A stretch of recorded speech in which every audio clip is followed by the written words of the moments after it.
So, అంటే హ్మ్. రీసెంట్‌గా చాలామంది స్టూడెంట్సు తక్కువ జీతం అని ఇనిషియల్‌గా హ్మ్. వాళ్ళ కెరియర్ స్టార్ట్ చేయడానికి ఆలోచిస్తా ఉంటారు. హ్మ్.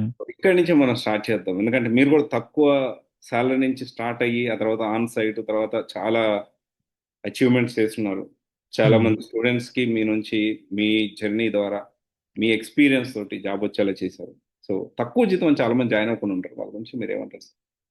యాహ్! సో, మనకి స్టూడెంట్స్ ఏంటి అంటే most of them not only students మనకి ఒక ఒక క్యాండిడేట్స్‌ని ఎవరైతే బీటెక్ కంప్లీట్ అయిన తర్వాత ఒక ప్రాపర్ పాత్ అనేది ఉండదు. గైడెన్స్ ఉండదు. Lack of guidance.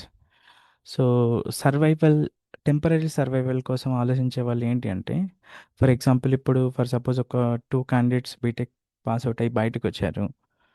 సో, ఒక క్యాండిడేట్‌కి నాన్ ఐటీలో జాబ్ అరౌండ్ 40,000తో ఒక జాబ్ వచ్చింది. ఇంకొక క్యాండిడేట్‌కి ఐటీలో జస్ట్ లైక్ 10,000 సాలరీ తోటి జాబ్ వచ్చింది. ఇప్పుడు ఆ 2 ప్రొఫైల్స్ చూసుకుంటే ఫర్ ఎగ్జాంపుల్ ఒక లాంగ్ డౌన్ ద లైన్ ఒక 5 ఇయర్స్ తర్వాత ఐటీ పర్సన్ యొక్క కెరియర్ గ్రో ఉంటుంది. ఎక్స్‌పోనెన్షియల్‌గా గ్రో ఉంటుంది.